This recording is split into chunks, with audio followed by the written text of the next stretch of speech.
Hello ખેડૂત મિત્રો, GK farmer pro YouTube ચેનલની અંદર બધા ખેડૂતોનું હાર્દિક સ્વાગત છે। આજે આપણે વાત કરીએ, વરસાદ બહુ થયો છે અને ભેજવાળું વાતાવરણ છે, તો દાડમની અંદર ગોટીઓ ખરવાનો પ્રશ્ન વધી ગયો છે। તો આપણે જે છે તાકાત છે, જે ટાટા કંપનીનું છે, તે આપણે મૂળમાં આપવાનું છે। 500 થી 700 રૂપિયામાં 1 કિલો કાપી છે, જે બેસ્ટ રિઝલ્ટ છે। અને સાથે પ્લેનોફિક્સ છે, જે એક એનર્જી બૂસ્ટર છે, જે ખાસ કરીને જે ગોટીઓ ખરે છે, જે ફૂલડા ખરે છે, તેના માટે બહુ 100% અસરકારક છે।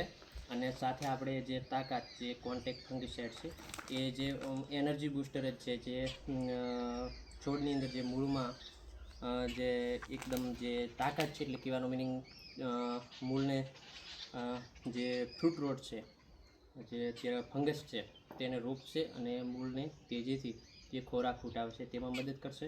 અને જે પ્લેનોફિક્સ છે, તે ગોટીઓ ખરવાનું રોકશે। તો આ બંને કોમ્બિનેશન બેસ્ટ છે, દાડમની અંદર 100% રિઝલ્ટ આપશે। Thank you. GK farmer pro YouTube ચેનલની અંદર નવા હો તો સબસ્ક્રાઈબ કરજો, લાઇક કરજો, શેર કરજો।